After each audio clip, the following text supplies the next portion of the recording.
Now we're going to get into different types of data collections that we can work with that goes beyond arrays. And the first set of data collection that we're going to be talking about is sets. And so we're going to be talking about what sets are, how to actually work with sets, how to add content to sets, how to remove content from sets as well, how we can iterate through sets and really grab out the values of the sets. So that's really what we're going to be focused on in this section. Before we dive too deep into it, let's just talk about data collections as a whole in the next video.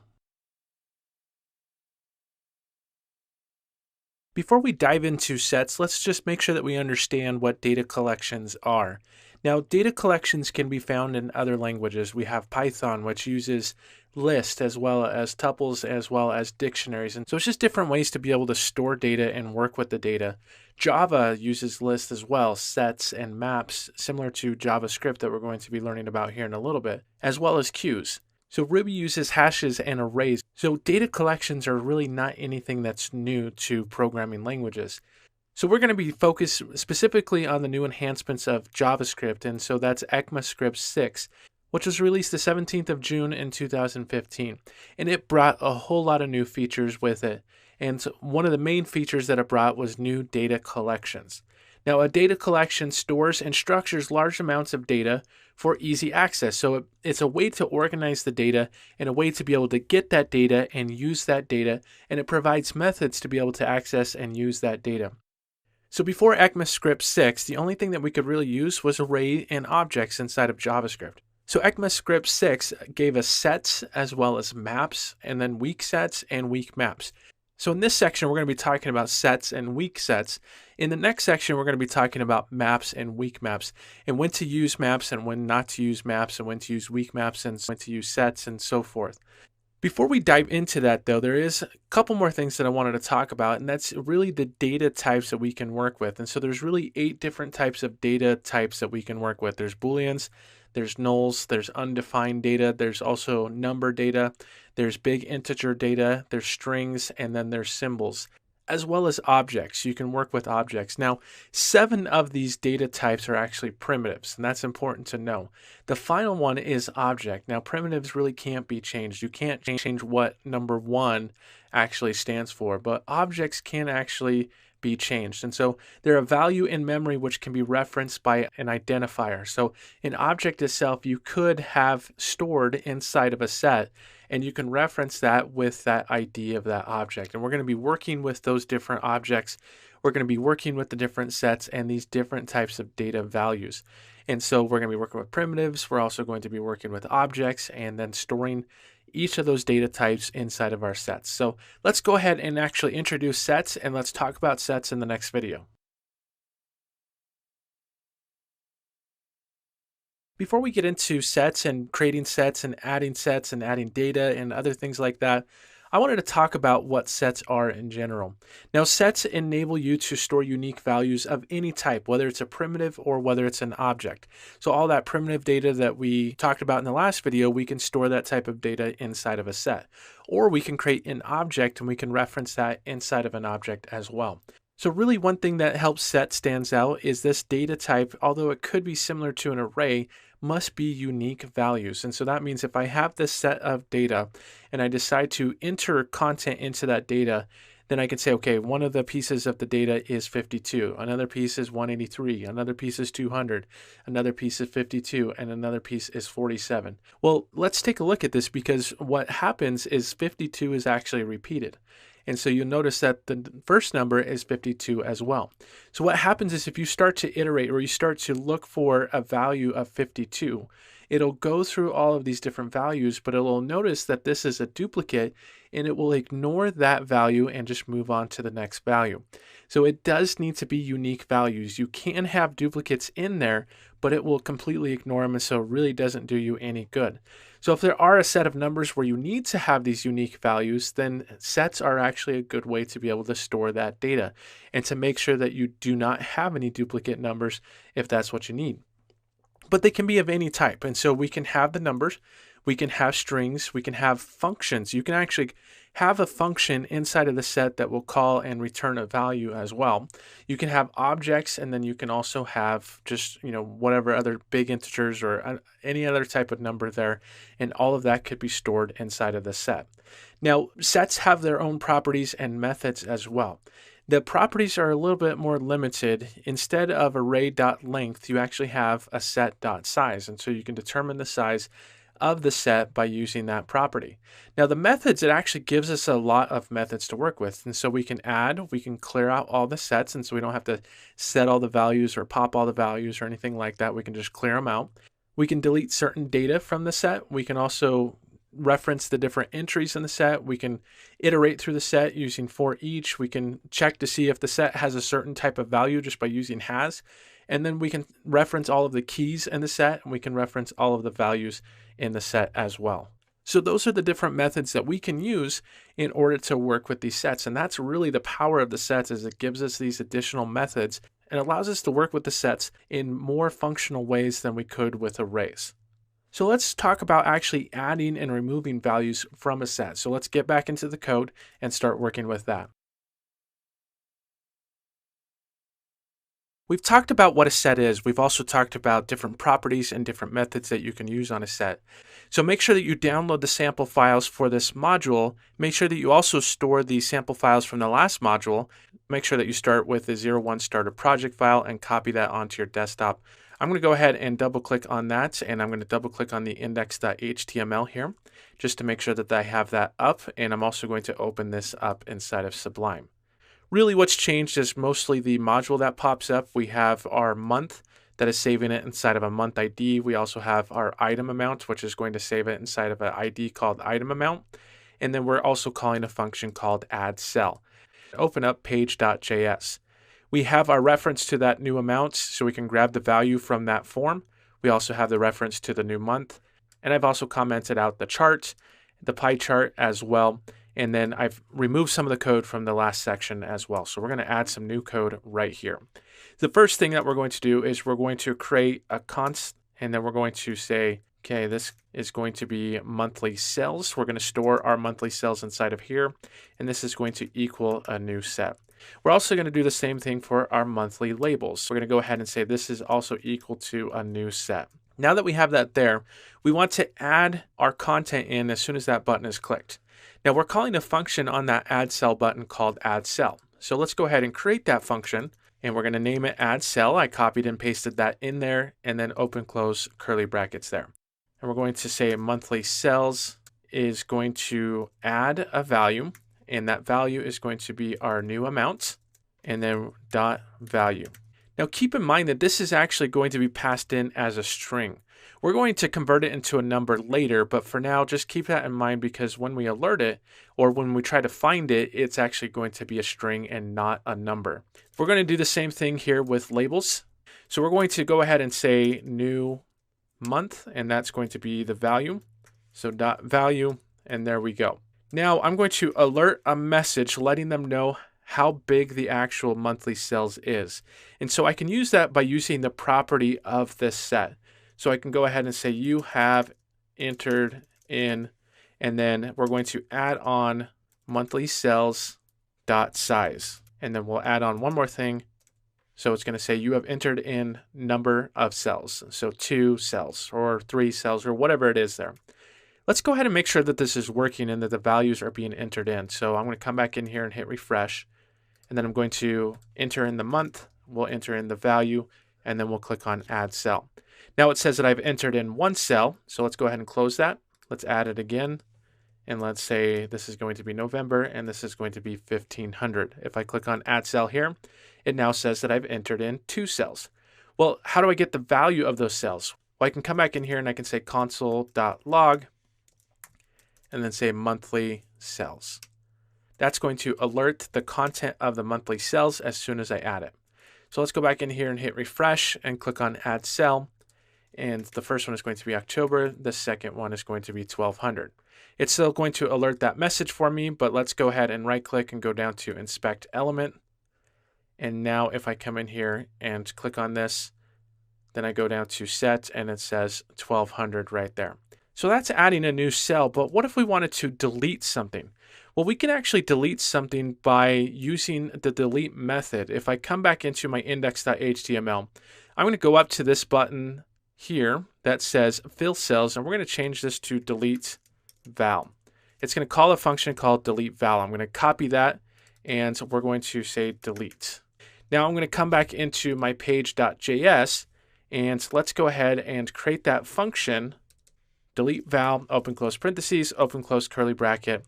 Now we're going to say monthly cells. We're going to .delete, and that is going to delete the value of 1500.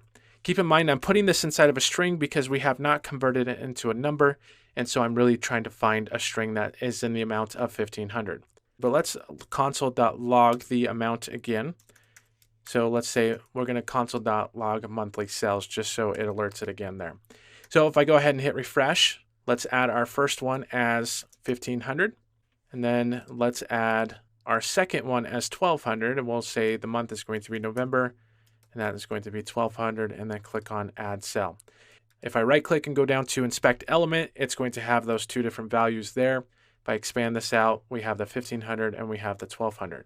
If I click on delete cells, nothing really alerts there, but if I go into inspect element and then go into the console.log, it will only give me 1200. So that's how I get rid of that. Now there are a couple different ways to actually add content into this. I'm going to actually create just a test one here and say test equals new set. If I wanted to come in here and add several different values, I can actually chain this. And so I can say test.add, and let's go ahead and add 5, and then add 6 as well.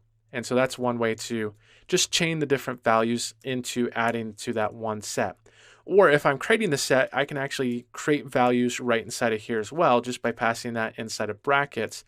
And that is going to be my initial values inside of there. So that's another way. But you can also pass in other values. You can pass in strings, and then you can also pass in objects. And so if I wanted to go ahead and create like an object here, I just open close curly bracket there, and then I can give it a value of, let's say test colon, and then give it a string of this. Now if I come in here and console.log, let's just say test there. If I'm going to add it inside of the set, I actually need to add it inside of brackets like that. Hit refresh, and now if I right click, go into inspect elements, you can see that it has now logged that object. So those are different ways to be able to add, to be able to delete, and to be able to work with sets. So in the next video, we're going to talk about iterating. So we're going to be talking about going through the different values and finding certain ones and updating content based off the values that we get here. So we'll talk about that in the next video.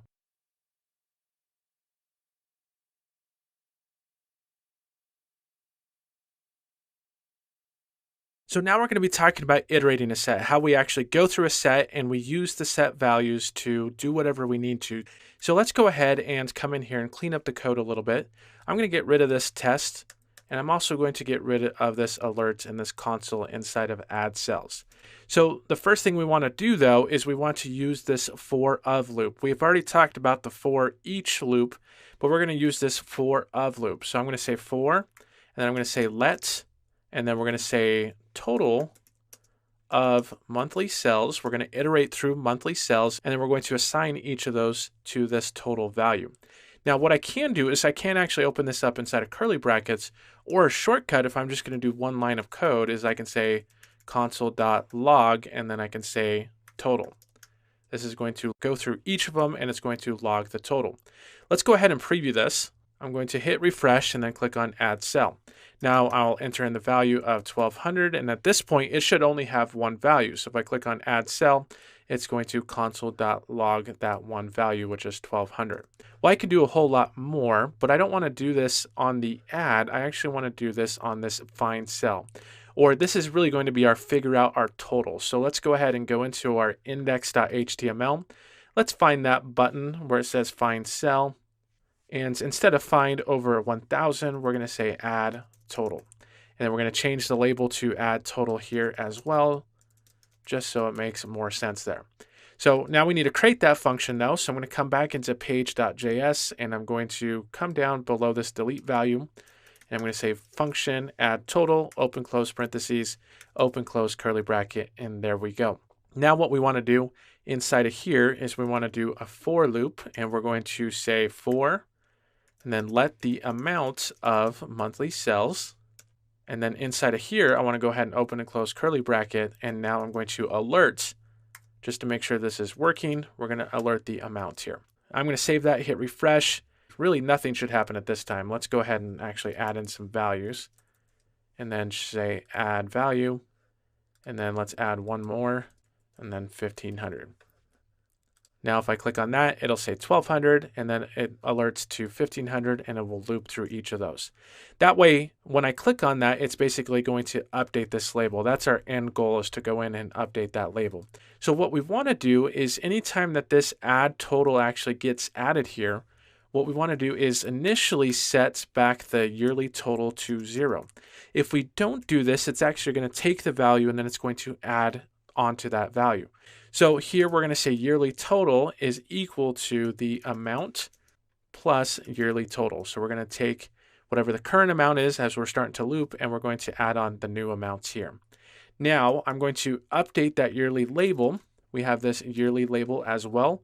That's going to update the label for the element called yearly total. So we're going to say .inner HTML is equal to yearly total. And there we go. We have a problem though, so let me go ahead and preview this. Let's start to add in a value, and I'm going to say October.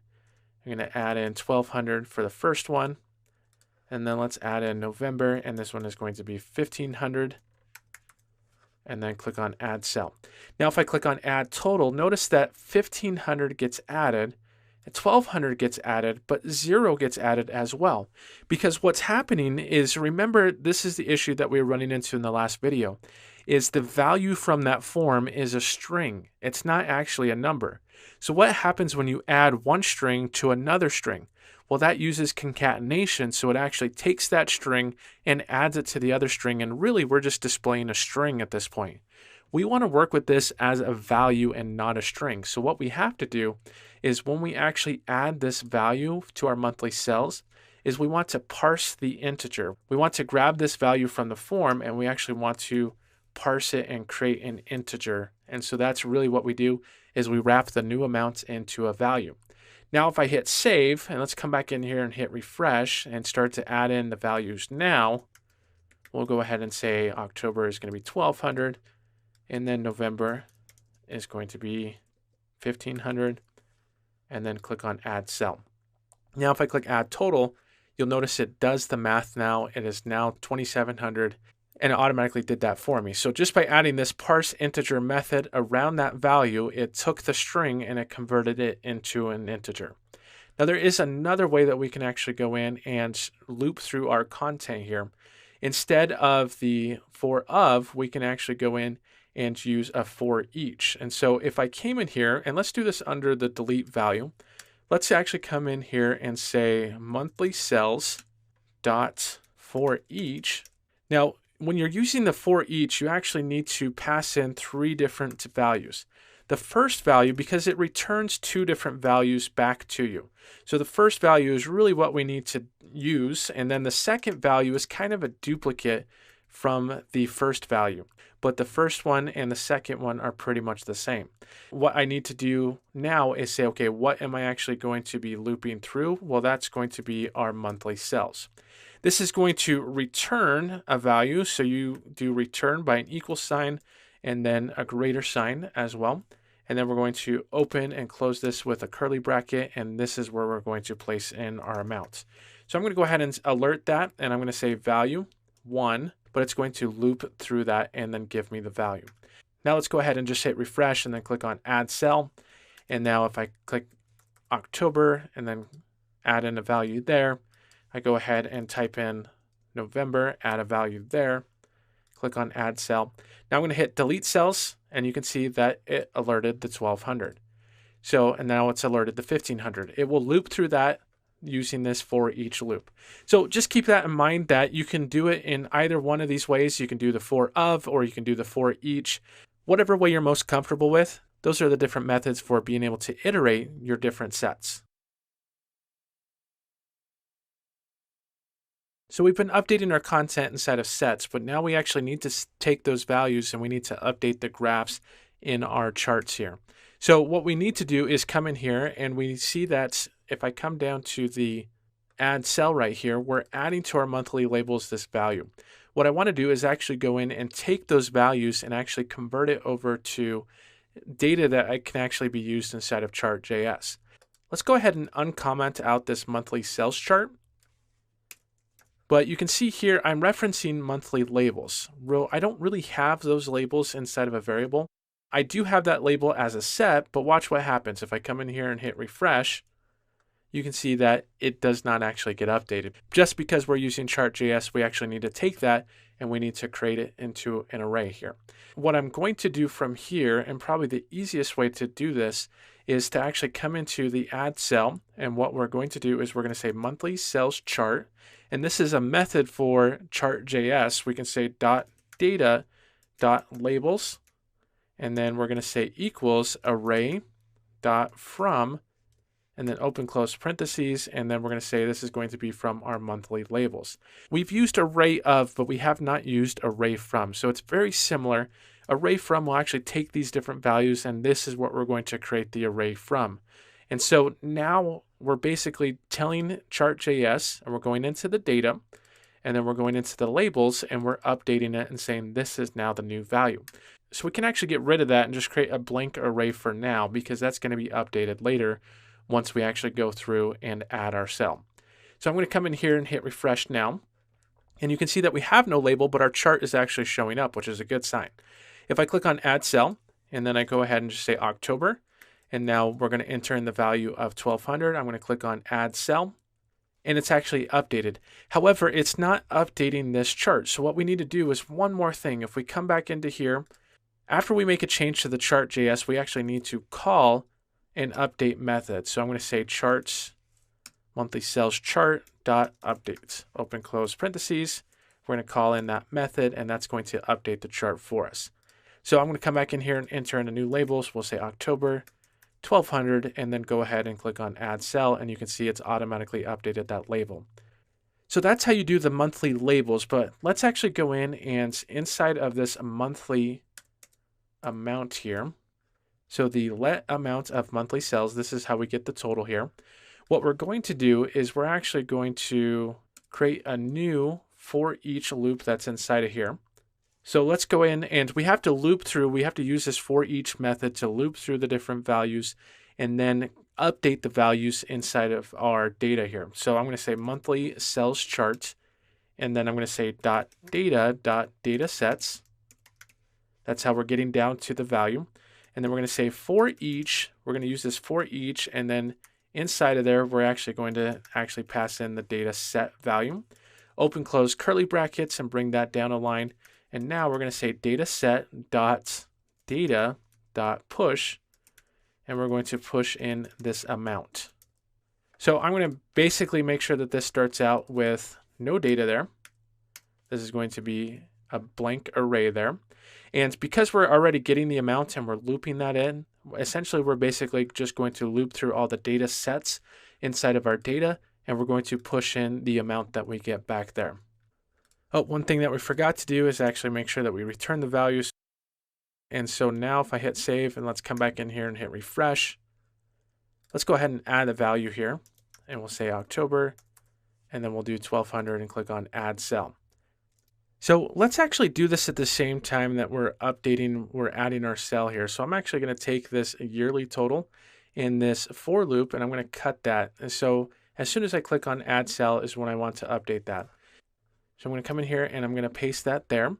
And now I'm actually going to get rid of this because we're kind of doing the same thing right here. Amount of monthly sales. We don't need all of that really. So we're going to say yearly total. And now we're going to loop through that. We're going to push in our data, and then we're going to update the labels right there. And then after all of that's done, we're going to update our sales chart. So let's go ahead and preview this now. And let's say October 1200, and then click on add cell. And you can see that it's updated the chart automatically with 1200. But watch this. If I go ahead and add in November, for example, and then I say this one is going to be 1400, and then click on add cell, you'll notice that November is actually registering as 1200 because it takes the values from initially when I added the first time and it adds in both values the second time. So we actually have 3 values, and you can't see the third one because it doesn't have a label, but we actually have 3 values that are inside of here. So I actually need to reset the data and clear out the data before I actually start adding anything inside of there. Exactly how I do with this yearly total is I set it back to 0 before we loop through everything. And the way that you do that is actually by doing a for each loop as well. So I need to come in here right after yearly total, and then I need to actually loop through the data set, exactly what we've done down here. And I need to set the data set data back to this empty array. Just by doing that, now if I come in here and click on add cell, and if I come into October and then say 1200 and then click on add cell, it'll add that. But as soon as I start to add other ones here, so now I'm going to say this one is going to be 1400 and click on add cell, it adds the second one as 1400 and the first one as 1200.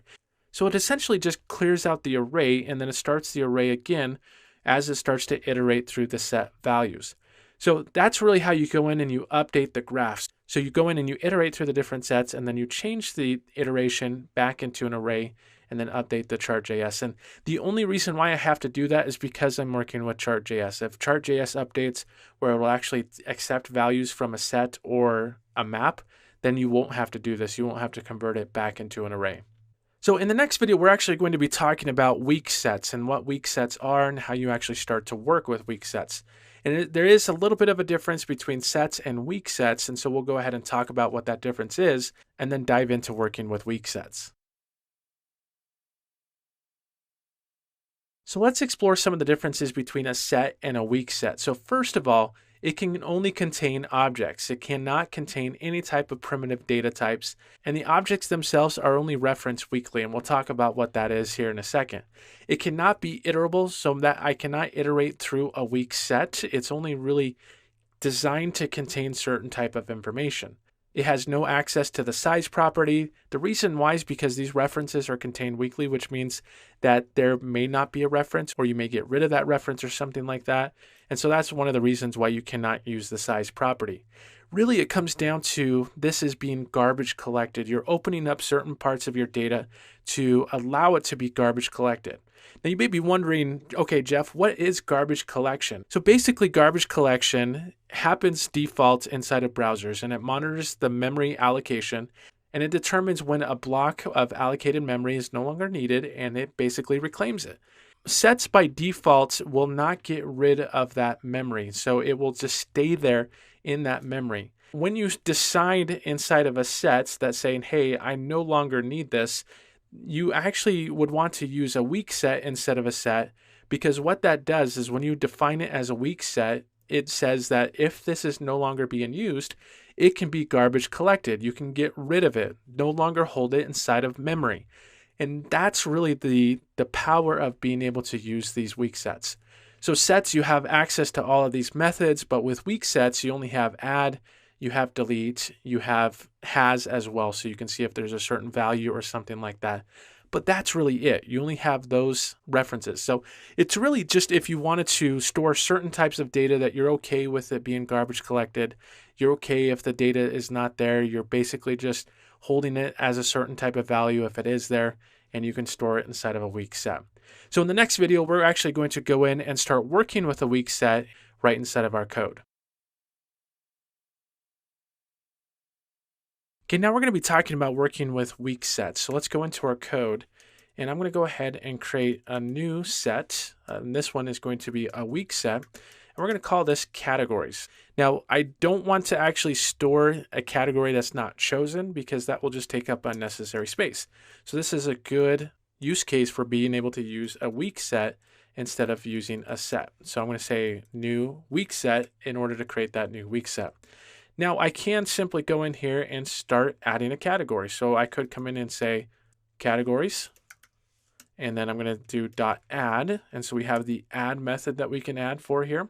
But notice if I come in here and just say hiking, for example, and then I do a console, or let's do an alert on categories. And so I'm going to say categories here. We're going to run into a problem. So I'm going to save that, and I'm going to go ahead and preview this. And if I hit right click here, I have a problem there because that is a non-object key. Remember that we cannot work with primitives. We cannot use strings, we cannot use numbers or anything like that. We can only really use objects. And so what I would need to do is actually add this as an object. And when you create an object, you have to put it inside of curly brackets and then you have to give it a name. So I'm going to say category and then colon, and then I'm going to go ahead and put hiking there now. So I'm going to say hiking. And now let's go ahead and try that. Hit refresh. So you can see that it alerts, but it says that it's an object. We actually need to get to that in a different way. So we'll work with that here in a second. One way to work with objects a little bit easier is I can actually store that object inside of a variable. So let's just say let hiking equal, and then we're going to say category colon and then hiking there. Now when I'm adding it, I can actually add hiking right there, and that will be a little bit easier. So now if I wanted to say, I wanted to check to see if hiking is there, all I have to do in the alert is say categories.has and then hiking. Does this have hiking? And it will alert if that's true or not. So if I go ahead and hit refresh, it's going to alert that yes, it's true, it does have hiking. So if you just store it inside of a variable there, it's a little bit easier to add and actually check to see if it has a certain value as well as you're going through the code here. Now I'm going to go ahead and create these three different values because we have in our form, if I come back into my preview here, if I click on add cell, we have hiking, running, and hunting. So I want to store each of those inside of a variable here. So we already have hiking, and I'm going to copy that and just paste that here. I'll change this label to running,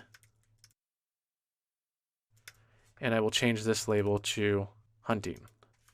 Okay, so we have those different categories that we can go ahead and add, but I want to grab the value from each of those radio elements. If I go back into the index.html, I want to grab to see if this is checked or not. So you can see we have hiking as label 1, we have running as label 2, and we have hunting as label 3.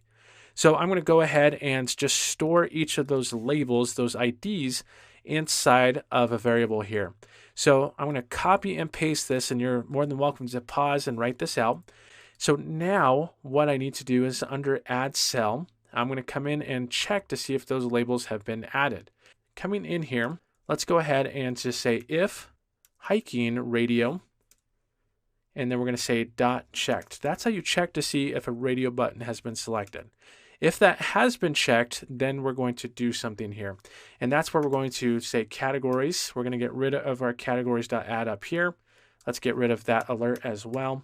And if that's been checked, we're going to add categories.add, and then we're going to say hiking. Now, the nice thing about the weak set is if this never gets run, that is actually even nowhere to be found inside of the memory. And so it's being garbage collected. It's not being used at all. If I remove this, it will be garbage collected at the next available time. And so again, that's one of the benefits to this. Now we can also say else if, and then we can check to see if the running radio, let's scroll up here, running radio right there, dot checked, and then we can go ahead and add that running to our category as well. So I'm just going to copy in the rest of this here. In fact, I'll just paste it right there. So else if running radio is checked, then we're going to go ahead and add categories of running. If this is hunting is checked, we're going to go add that to the category there as well. And I'm just going to console.log, and we're going to do categories and see what we get there. Now let's go ahead and preview this. Let's say add cell, October 1200, and then let's go ahead and add hiking there. Now if I right click here, go into my console, there's my weak set, and you can see that it's added the category of hiking. So just a nice way to be able to add the values when you need it, to not use it when you don't need it. It's not something that I'm going to need to iterate over. It's just basically going to be inside of my category, inside of my value there. So that's how you work with the weak set inside of JavaScript. In the next video, we're going to talk about what we've learned in this section, and then in the next section, we're going to be talking about maps.